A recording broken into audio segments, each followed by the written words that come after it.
Okay, last lesson of this unit and of the year celebration. Write a little couple stars, maybe some fireworks.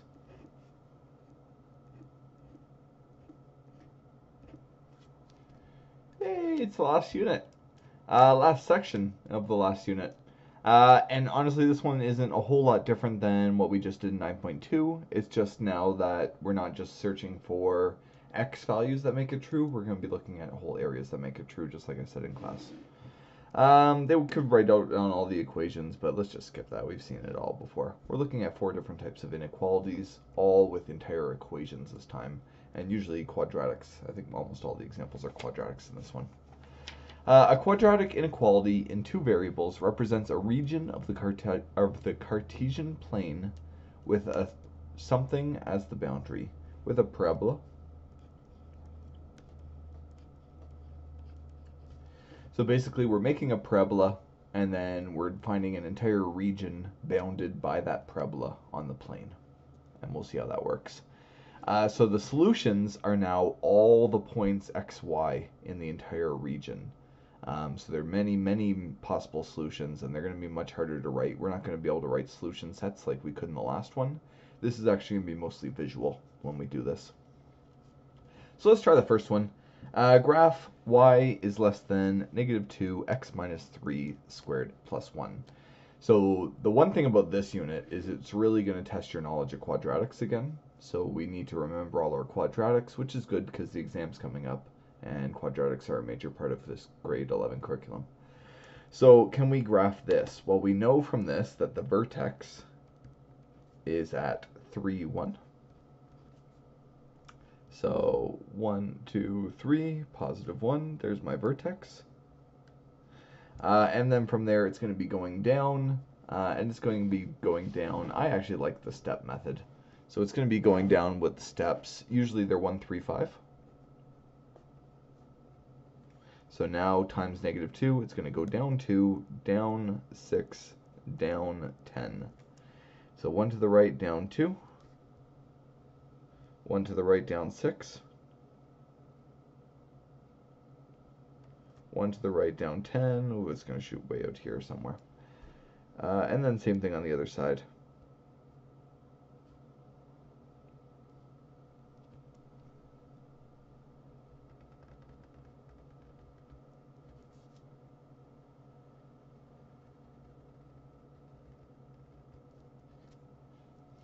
So we're going to get something like that.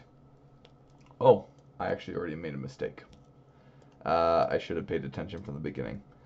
So don't draw that yet. Because it's strictly less than, we cannot draw this with a solid line. So I'd have to actually redo this. I'd ask for a new graph paper or something like that. We actually have to do this with dotted lines. So this is the first hard skill. Let's pretend I'm doing that right here.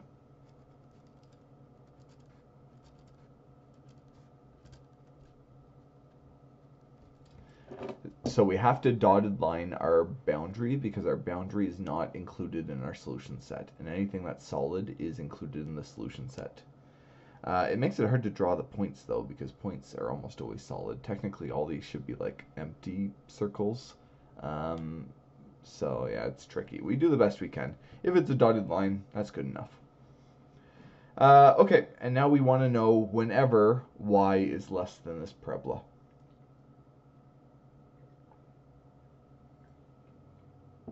So just getting a determine if the point, we'll check that after. So there's a couple different ways we could do this. We could test specific points to find out which region we should shade in. But it should be fairly clear from this that we're looking for all the heights that are less than this line. So it should be everything in here. But maybe we'll run a quick test. Let's test 0, 0 and see if it's a solution. So we want to know if 0 is less than negative 2, 0 minus 3 squared plus 1. So is 0 less than 3 squared is 9, negative 18 plus 1 is negative 17. And no, it is not. So 0, 0 is not in the region. So this is going to be blank. But everything down here is going to be in the region.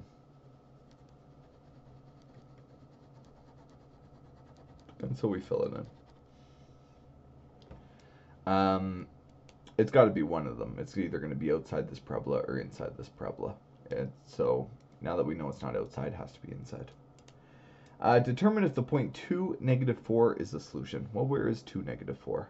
1, 2, 1, 2, 3, 4. So we're checking this point right here. It certainly looks like it's going to be, but let's actually check it.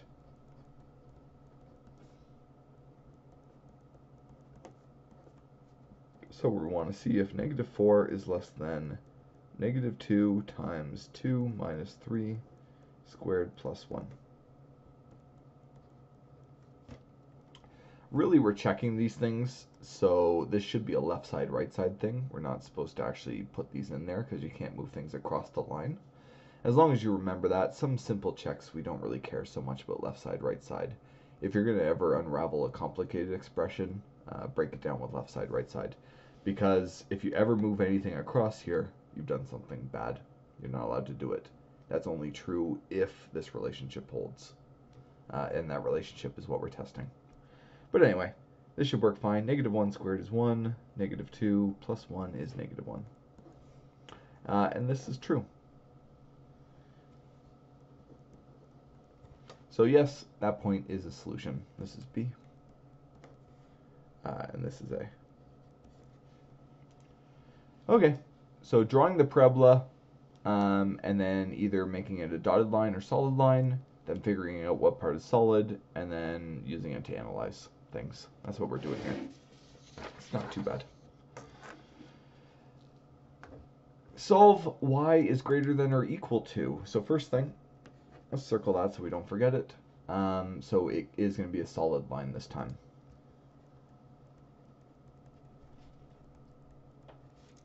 At x squared minus 4x minus 5.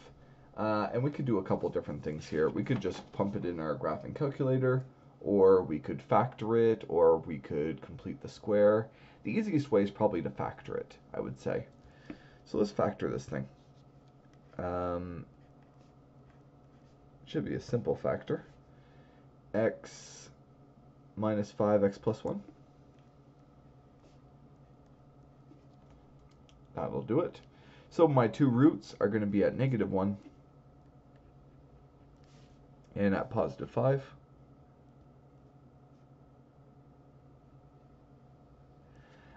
Where's my vertex going to be? You can't graph a quadratic without the vertex, so you have to find the vertex really quick.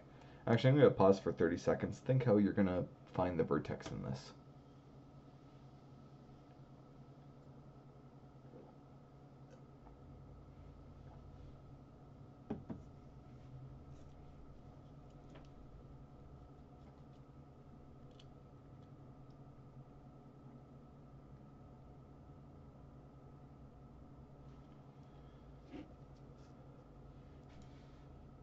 Okay. I'd say there's probably the two easiest ways.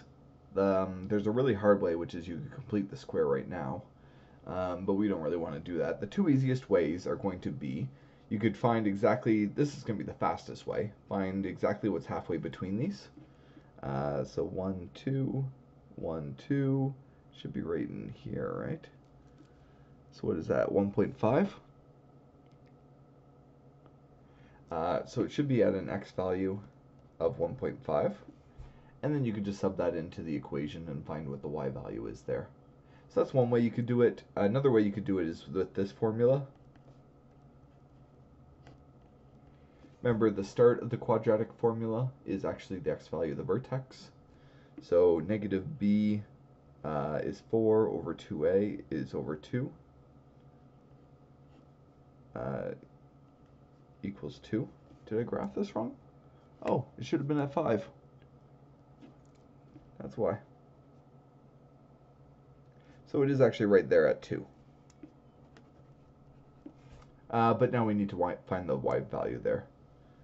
So what is 2 squared minus 4 times 2 minus 5? Is 4 minus 8 is negative 4 minus 5 is negative 9. So right here goes 1, 2, 3, 4, 5. 5, 6, 7, 8, 9, way down here. Okay, and that should be enough to get a pretty good graph. So connect these and solid line this time.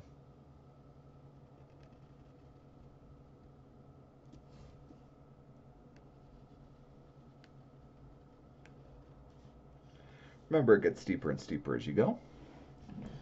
Okay, can you guess which side of this is going to be the filled in side? Well, we could guess that it's probably going to be the inside because it's everything above it. Now, when you think above, this kind of looks like it's above it too, right? It's hard to kind of see above. Think in a perfectly vertical line. So everything above this point, then everything above this point, everything above this point. So don't think sideways, don't think diagonally, think purely vertical. Everything above this line. But let's test that out. So in theory, 0, 0 should be. That's the best one to sub in. So we want to find out if 0 is greater than or equal to 0 minus 5. See how easy that one is? And is that true? Yes, that's true. So it is all this region.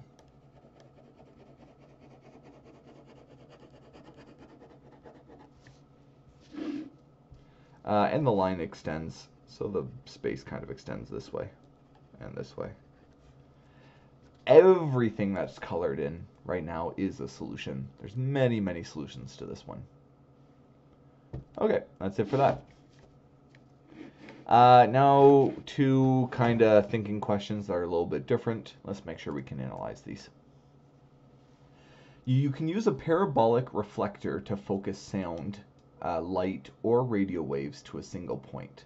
Have you guys seen these satellite dishes? I assume a lot of you guys did physics, so I assume you kind of know how they generally work. What you're going to have is, maybe I'll do a little sketch over here. You're going to have some kind of an arch. And you've been doing lenses in science for a long, long time. So you know a really good lens means everywhere where the sound comes from, so it travels in, say, this way, travels in this way, travels in this way. It's going to hit this lens and it's going to bounce off. And it's going to bounce off. And it's going to bounce off. And it's going to all kind of travel through one little sweet spot. So this is a great way of focusing a great deal of weak information into really strong information. And we use this for radio waves, we use this for light, we use this for all sorts of different things. And there's people that stand on the sidelines of sports games and they have this giant cone and they face it at the field. And then all the sounds from the field reflect off their cone and into their little microphone, which they have here, to collect the sound. And that's the way we're going to picture this one. So he's a reporter or a journalist, and he has some kind of big cone, and he's collecting all the sound and bouncing it into his microphone.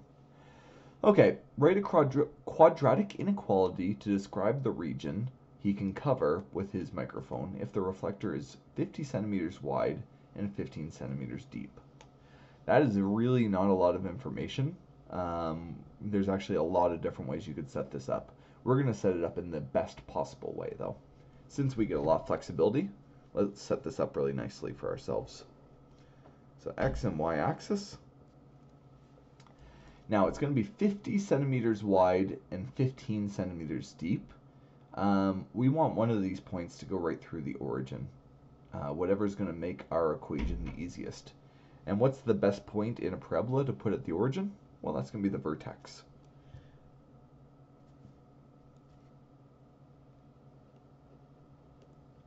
So from there, we're going to move, it's 50 centimeters wide, so it's going to be 25 this way, and it's going to be 15 up, because it's 15 deep. So we're going to get a point up here, and same thing on the other side. We're going to get a point right here, where this is 25, this is negative 25, and this is 15. Something like that. And so he sets up a dish that looks like this. The graph isn't the solution to this one, so it doesn't matter that it's a solid line.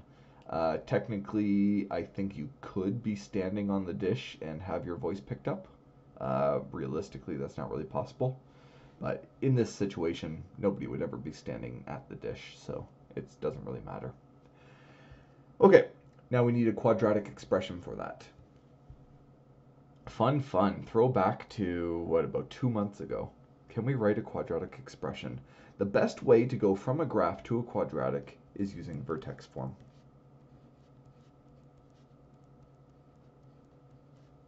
Which looks like this. And if you remember, that has a vertex of PQ. And then it has some kind of A value, and we call these solving for A questions.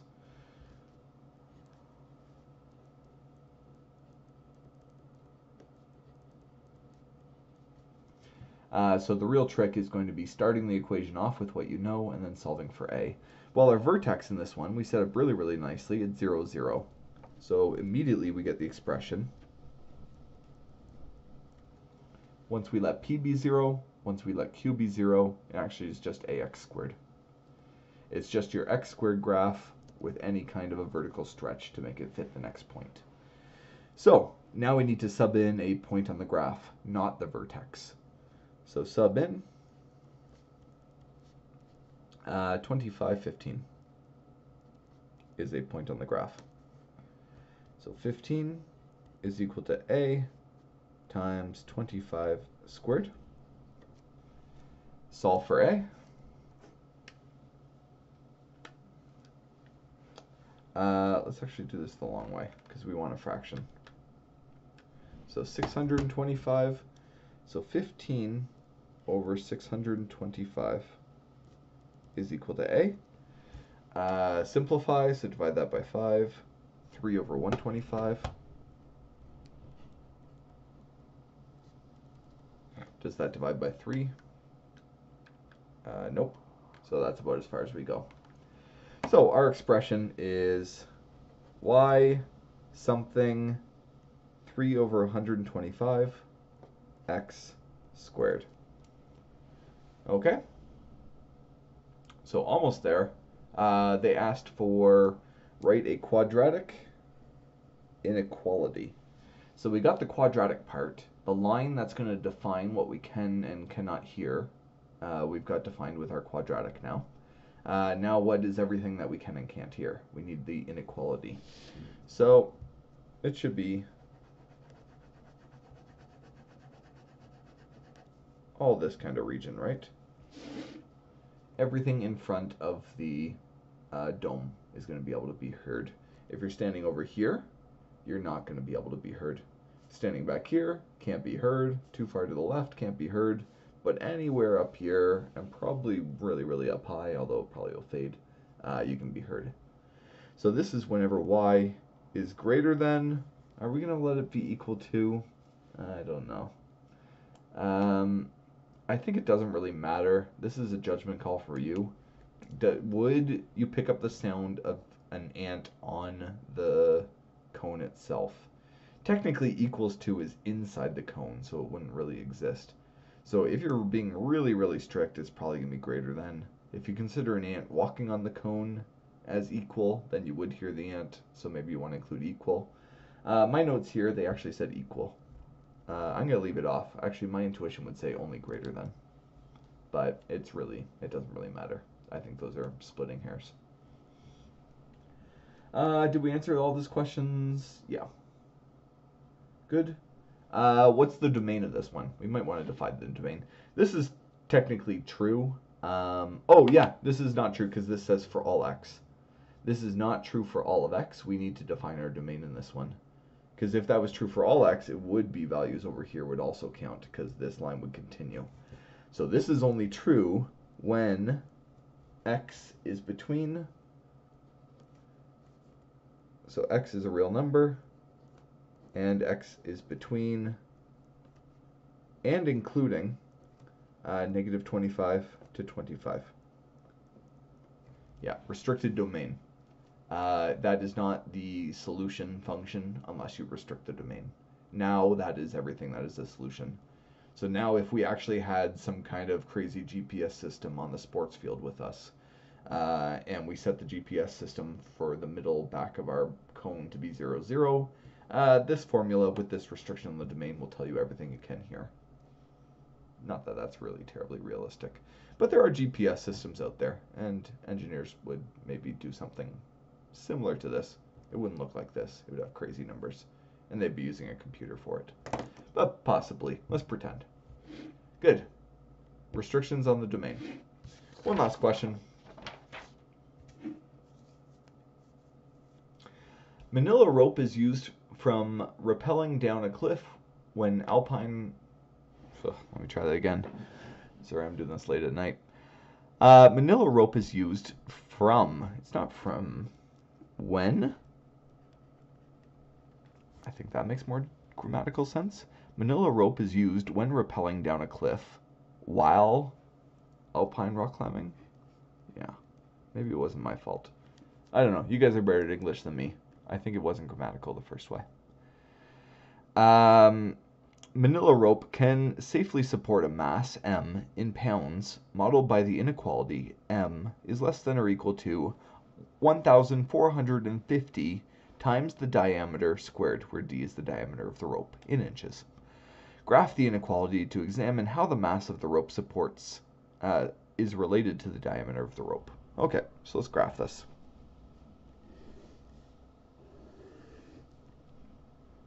Uh, 1450d squared. So plug that into Desmos. And you should end up with something like this. Actually, let me actually plug it in so I don't misrepresent it. I want to get general ideas of the numbers. Put it in your graphing calculator.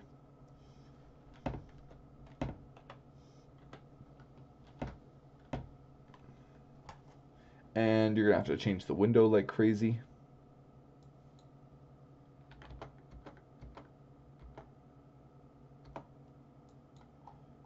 Yeah, that's good.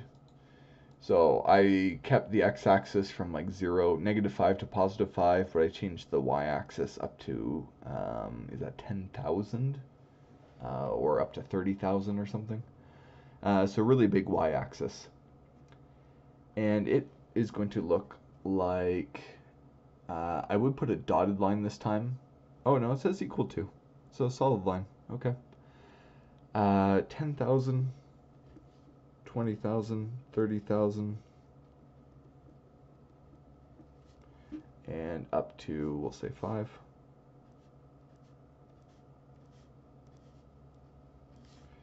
And it goes up past 30,000 at 5. At 20,000, it should be at 3.8 roughly. Kind of right there, goes through there.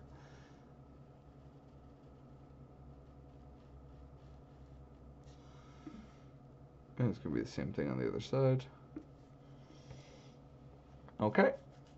So it should look something like that. And our m values are everything beneath this graph.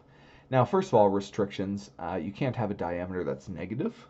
So all this part actually doesn't exist. We can ignore the left. Everything that's supported, so this vertical axis is the m is the mass that is supported. So it can support a lot of mass. And it's less than or equal to the line. So it's actually everything down here.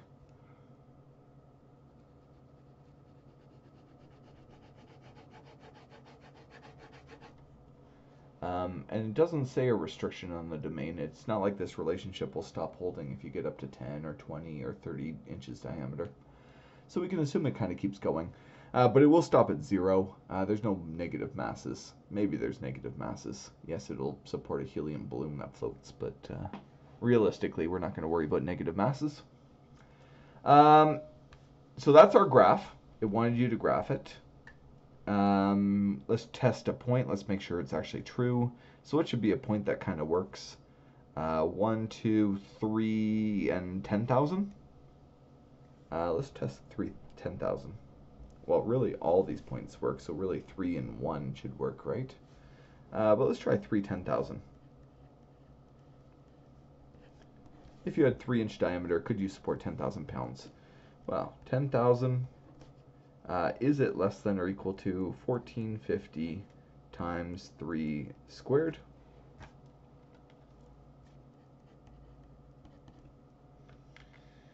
Uh, 1450 times 3 squared is 13,000. and 50. Yep. So that point works, and that was kind of this point right here.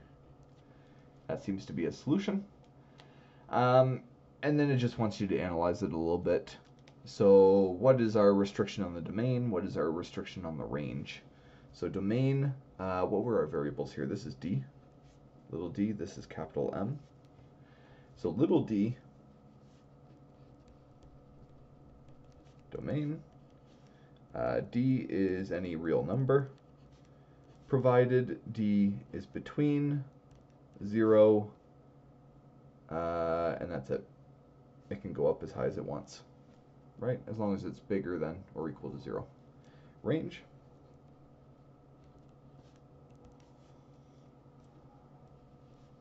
capital M's, which are real numbers, so long as M is greater than or equal to 0.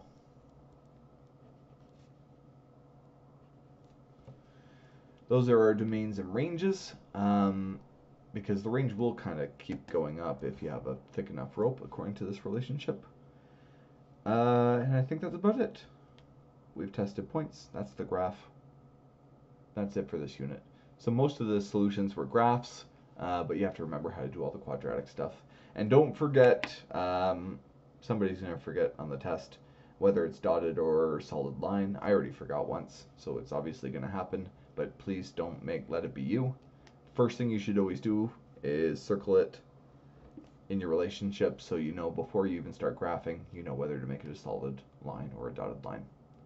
Okay, there's some practice questions, and you have all day tomorrow, so you can work on some of these tomorrow and then all the test review tomorrow.